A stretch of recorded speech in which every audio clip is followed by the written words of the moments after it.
here. So we started the recording. The floor is yours, Juana.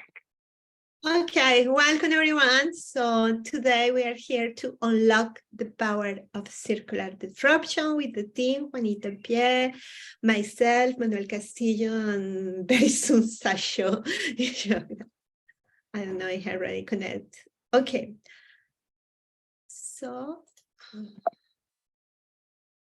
Okay, so we are going to discuss within 40 minutes. The idea today is to let you discover what is circular economy and how we are working together to promote this new disruption and the movement to a new kind of business model, supply chain, and structure.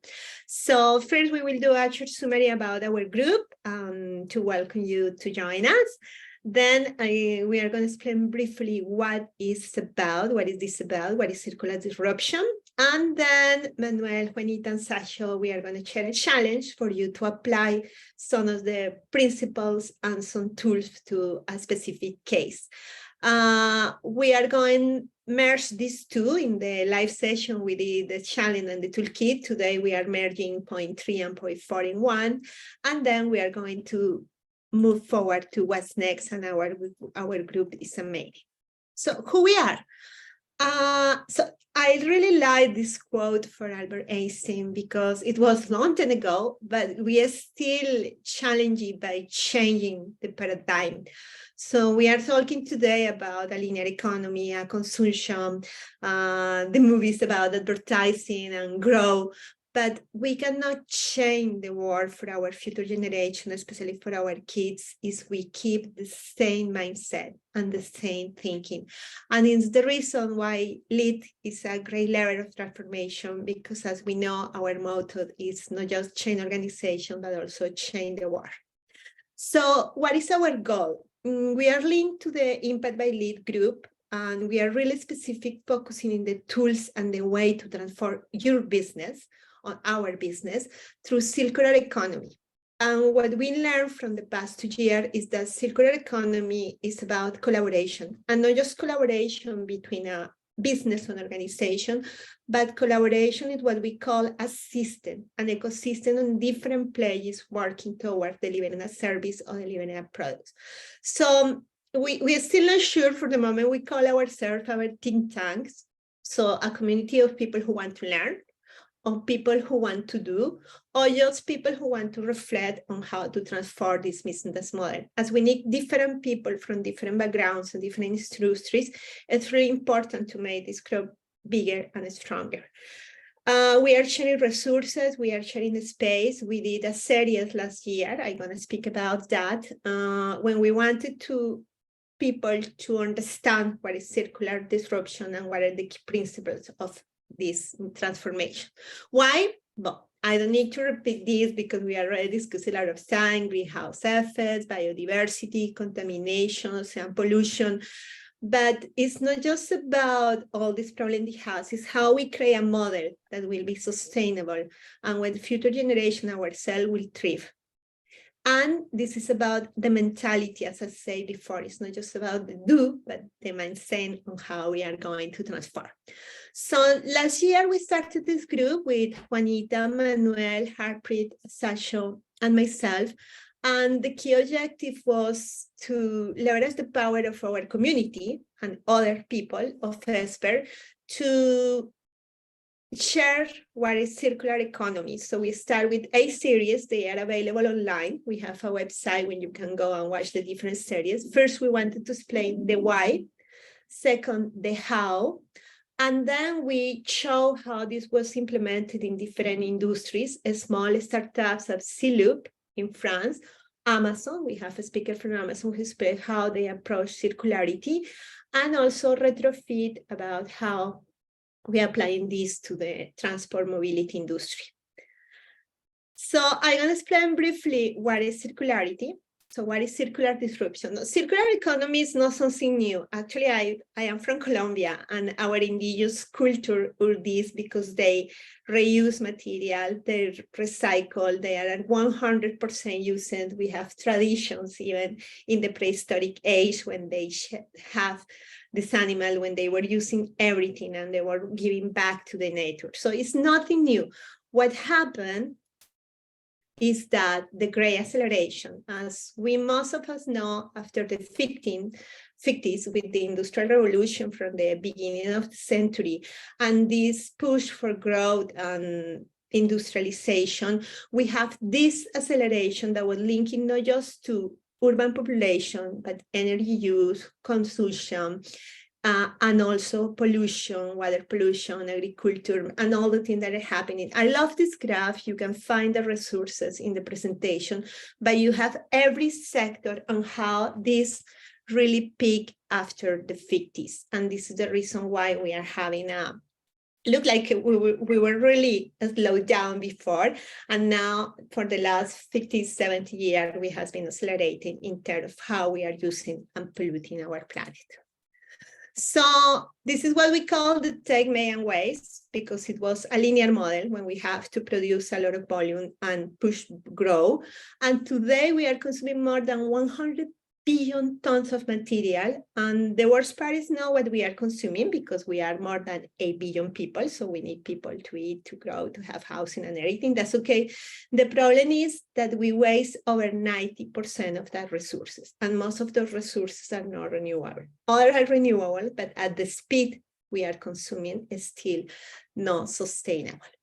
So since the beginning of circular economy, we have been discussing about this concept. We have great books about service thinking, blue economy, cradle to cradle, industrial ecology. So there are a lot of concepts that they are putting together in a holistic approach.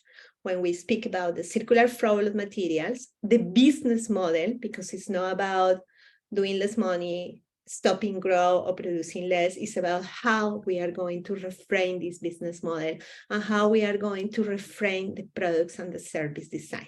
And this holistic approach is the reason why sometimes we believe it's complex, is what we call circular economy.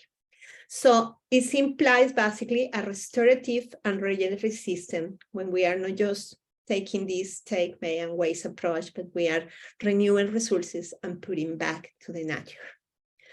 So I'm going to give the word to Juanita, who is going to explain about the toolkit for circularity. Thanks, Juana.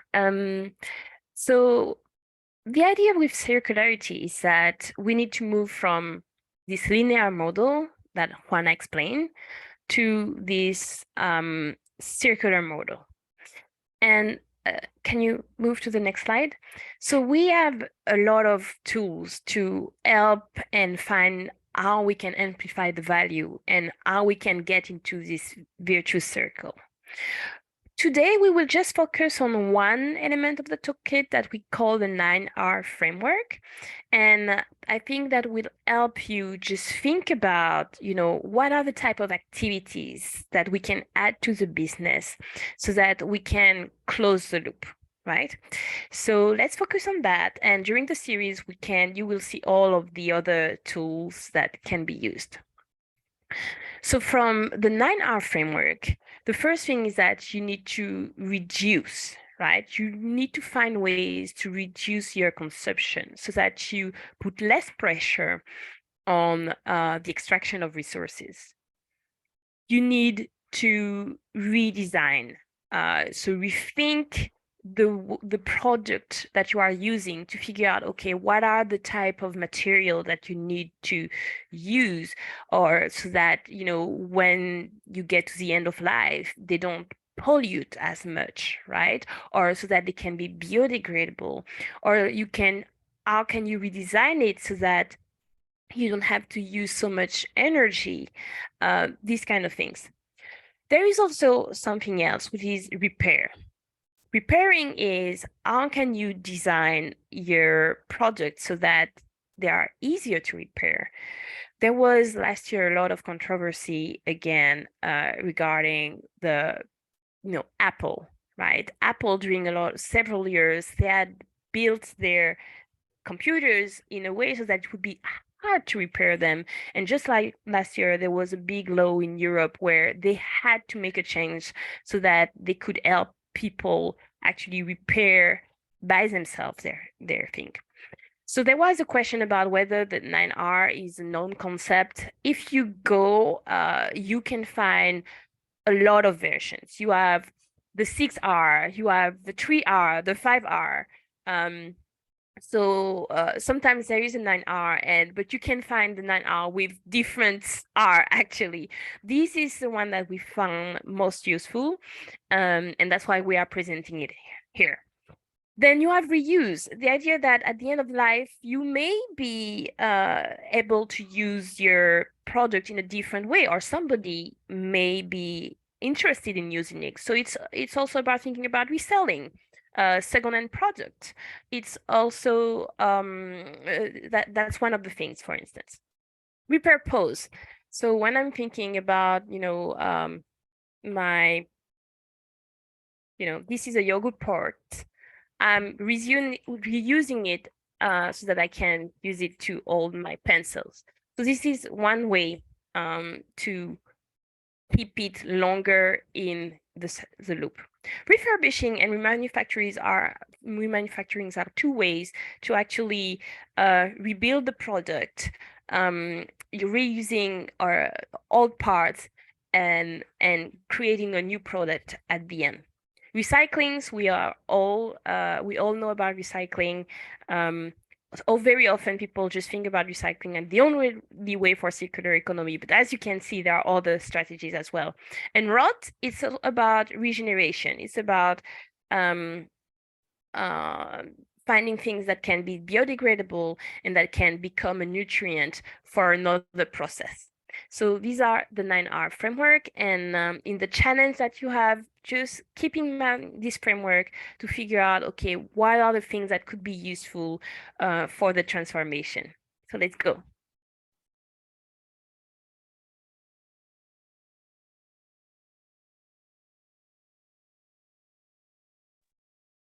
Manuel. Hello. sorry. Hello. Nice to see you. Today we want to give you an actual challenge to find a circular solution that we face every day. And our challenge is, how can we make the running shoes more circular? Can you change the slide? As runners, we wake up every day wanting to improve our lives, but with our activity, we are increasing the waste of our planet, making a negative impact on the environment. As a fact, there is a 1 billion pairs of running shoes are sold worldwide each year. So as runners, we need to change like 4 to 6 months our running shoes. So every year we send 2 or 3 pairs of shoes to waste every year as a runner, or if you use for run or for fashion. There is a big market of the running shoes. It's a $75 billion market of athletic footwear every year. And this market have a continued growth of 5.6%. And this make a huge impact in the future of waste and of all the materials that you need to recycle. The running shoes, especially, are made for different materials, which are very challenging to reduce or recycle, because when we put together all these materials, it's very difficult to get separate together.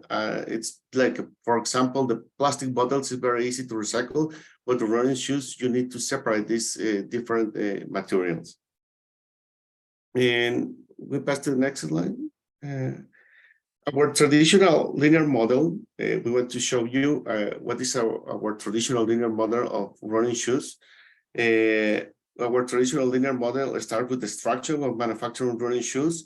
We use many different materials, like cotton, plastic, raw materials, and also help for cushioning, and many more materials that we use together. Is very difficult to recycle, and they have the life cycle of these materials. It's like some materials like 1,000 years. And the manufacture of these running shoes is the second stage is just a lot of energy, a lot of chemicals, and that's very difficult to put together. these materials, and we use a lot of energy to manufacture every running shoes. Also, we use a lot of materials to packaging and transport, using a lot of energy and a lot of fuel to transport every pack of running shoes. And with all our new tendencies and our fashion, we use a lot of running shoes. So it give you a lot of waste when we have the end life of these shoes. So we expect to have a lot of waste of our running shoes in the future. We wanted to make you a question: how does this linear model impact the environment and society? We wanted you to think how this linear model impact our environment and society, and start to think of new ideas to make it more circular. So the floor is yours. What do you think? What are the type of impact that we have? Who wants to be the first to answer? We want to share our ideas to make this linear model that actually has a lot of Deborah? I see. I think increase in probably greenhouse gases as well as landfill, you know, if they are just going into the trash, or if there's, you know, them being burned, or just the chemicals that are used in greenhouse gas wise. So yes, there's the emission to the air, right? The gas that is issued by the transportation, for instance. There is the chemical, pollution when you get to the landfill, but there's also the pollution to the water, right? When you have to, during the use period, when you have to wash the shoes too. You need also to think about that. That's one of the things. What other things do you see?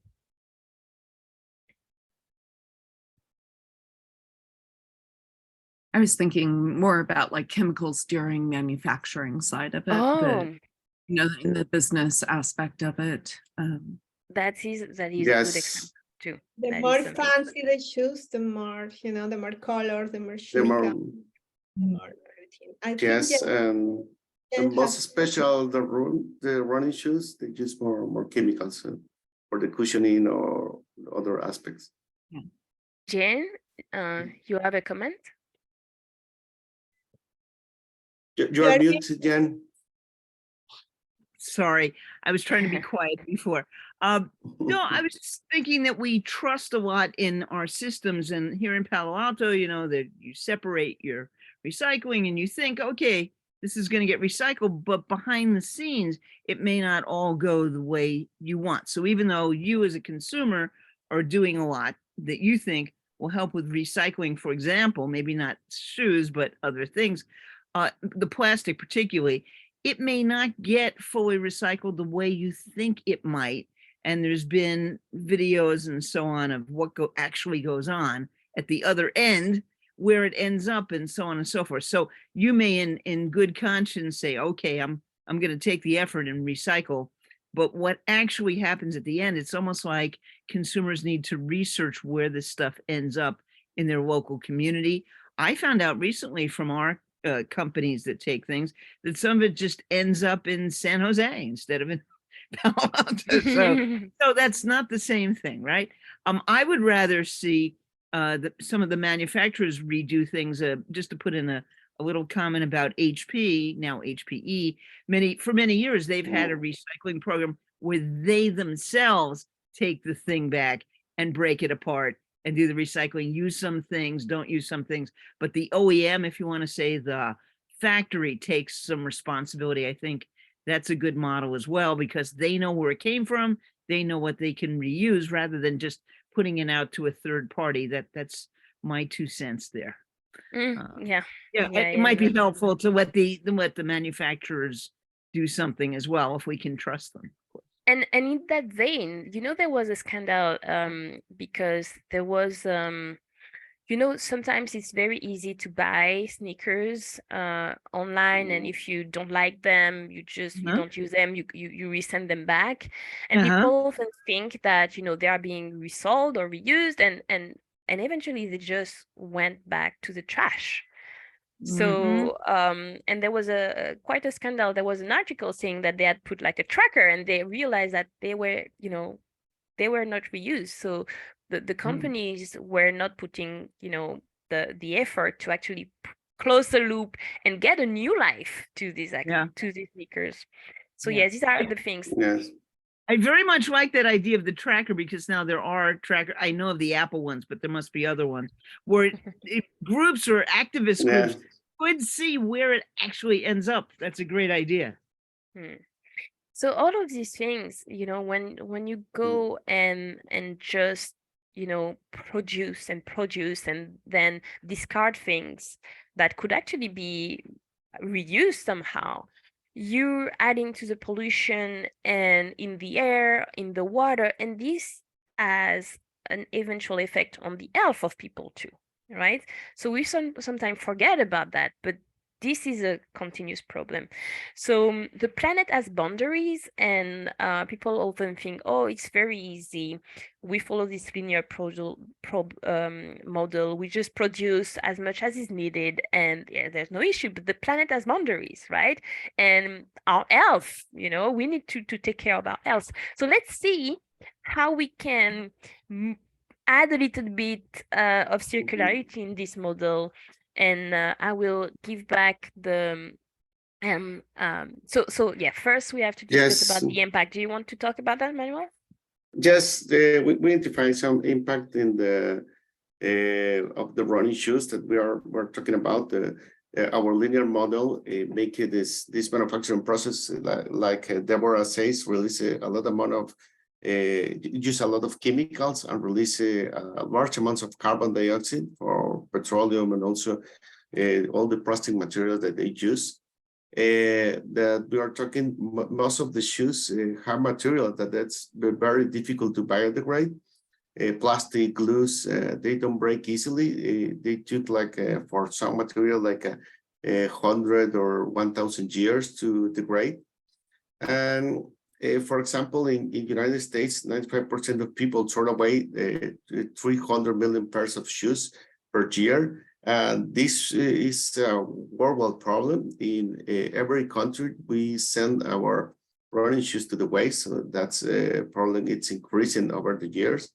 As we talk about, it took like for the different materials, took like a 25 to 1,000 years. So that's the impact that we have in the environment is going to be a huge problem in the next years.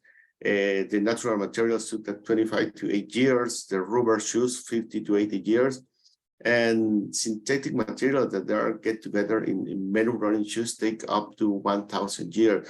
So this is going to be a huge problem in the future. And burning the shoes is not a good solution that many countries use to burn all the waste because it releases more chemicals to the atmosphere to this contributes to air pollution and also to degrade our environment. So we need to find a circular solution to reduce the running shoes and stop making this waste send them to our planet. So we want to give you this moment, the challenge that you find with the tools that Juanita told you. Circular, we want to give you the link of a Jamboard, and we give you the challenge to find a more circular solution, give us your ideas to share with the group, and also talk about how we can improve this linear model and start thinking about circular economy in running shoes. Okay, so I'm sharing the link. We are going to do a brainstorming. So you remember the rules of brainstorming is all ideas are good, crazy ideas, good ideas, bad ideas. And I don't know if I know, so you just open the Jamboard and Manuel gonna explain what you need to do. So please, another point I want to add to what Manuel outstandingly present is it's not just about the user, it's not just about the manufacturing. Remember that what we are looking in this group is how to incentivize collaboration of a whole system that come from the design, from every steps of this linear process, and we want to make it circular. So Manuel, please go ahead. If everyone got the link? Again, yes, can. Good. So everyone, we start, Juanita? No. So if you go on the left side, you will see that there are some post-its that you can create. You can choose a color. I've just created a yellow one, and you could put your idea there. So just think about the 9R, which is about redesign, reduce, refurbish, rot, and remanufacture, repurpose, reuse. Think about all of this to see what kind of things can be done. So when, for instance, when you think about recycling, what is the thing that we can do? We talked about redesign, and we talked about the problem with the material. We talked about the fact that there's a problem because they are extracting a lot of natural material. We talked about the problem that when you use synthetic material, there's a big issue with the life in the landfill. So think about what you can put there to change and to make it more circular. So you have 4 minutes to point all the ideas that you want to make the system more circular, as Juanita explained it. Okay, we go.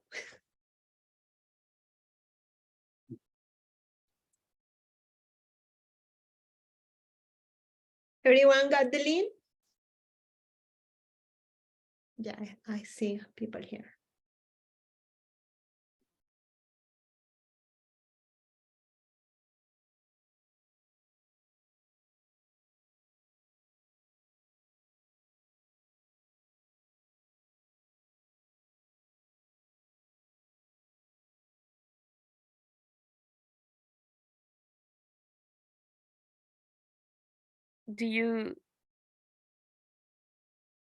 So the question is, how can you use the 9R to think about what you can change in this process to make it more circular?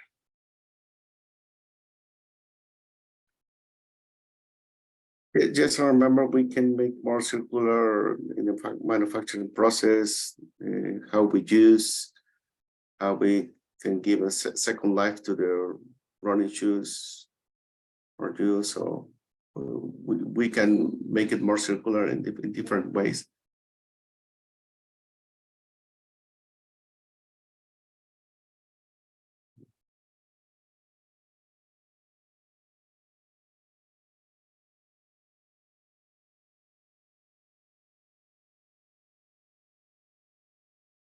Make shoelace from recycled yarn, recycle shoes into playground material.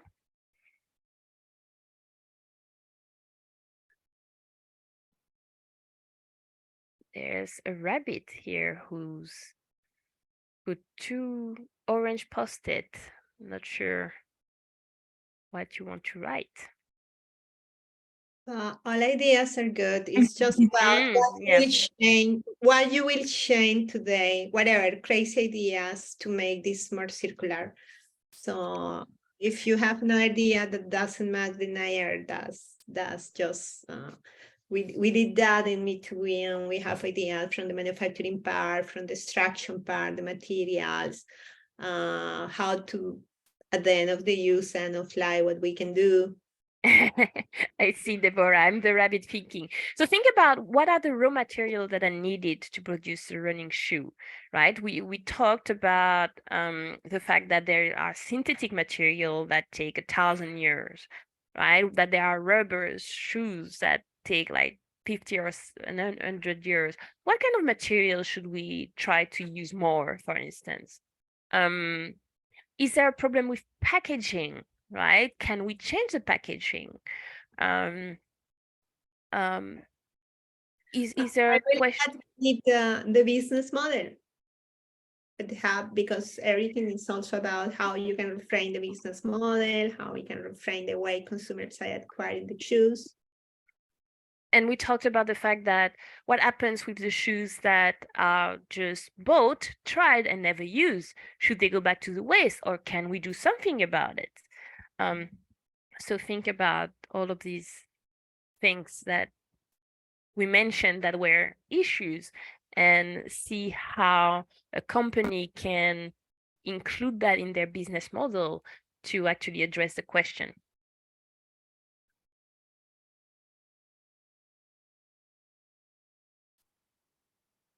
I see, making a running shoe with interchangeable sole. Use running shoes for more miles. So that's for the reuse portion. Create shoes from old shoes. There is actually a company that is called Cyclone, Yes. that is working on a business model that is based on that. Recycle shoes materials such as retreat rubber that is used in shoes to rubble particle and use them in other industrial. Yes, I think this one is close to the recycling to playground material, for instance. Something a little different, but I remember we had a case yeah, during the series last year, we had a case about fashion, and I talked about Levi's, which is a jean provider, jeans manufacturer. And one of the things that we discovered was that Levi's works to recycle their old jeans so that they become insulation material for housing, right? So sometimes, this is an additional business eventually, right? It doesn't, it's not a huge business for them, but that's something that they've been doing to find another way to recycle their jeans. It's not just recycling so that they can use themselves, but maybe for another industry. So that's a very good point about using the rubble particle for other industries. Yeah. Make shoes Yes, more durable. And also we must think about collaboration. That's what I need to say. We start about thinking collaboration with different industries, so we can find a use for our materials in another industry or with our competitors. Great point. Someone want to share, raise the hand and share some of the ideas. I think we will be up the time, so we have a lot of great ideas. Someone would like to share with the other ones?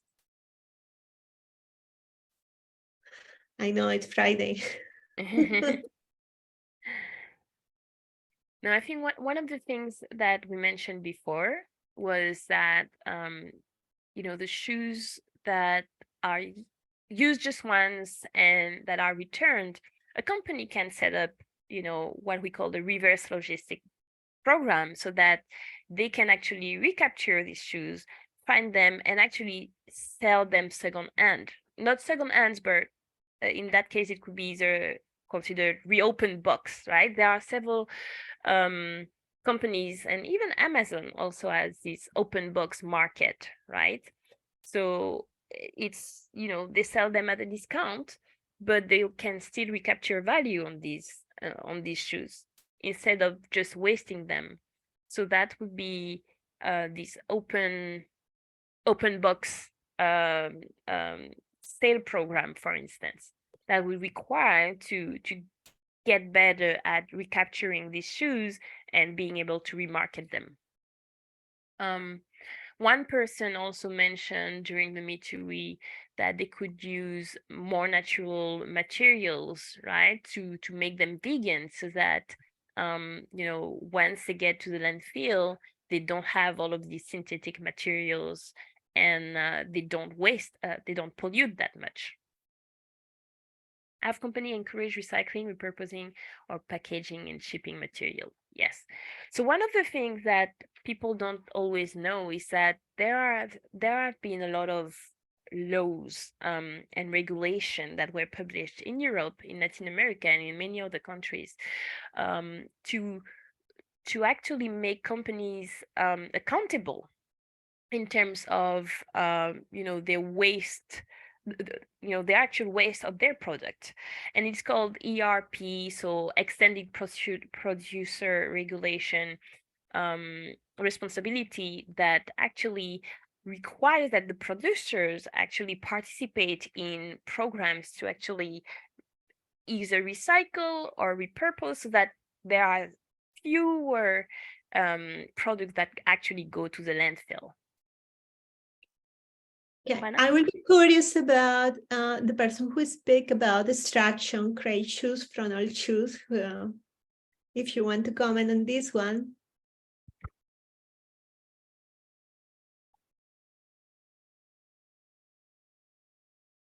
This Is one. it a little cat? Yes, this one, right? Yeah, but I don't want to quiz the cat. No, just kidding.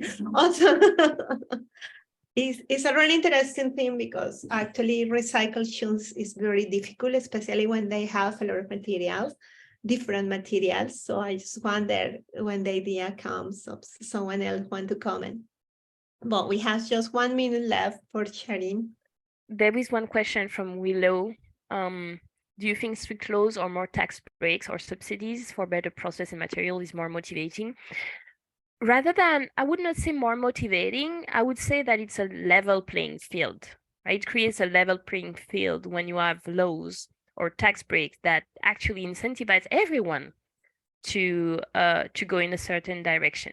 And I think that's very important, because sometimes people just think, oh, that's too costly, right? So it's too costly for me to actually, think about redesigning my product so that I can use, more vegan material, or so that they can, they don't biodegrade, they biodegrade better, right?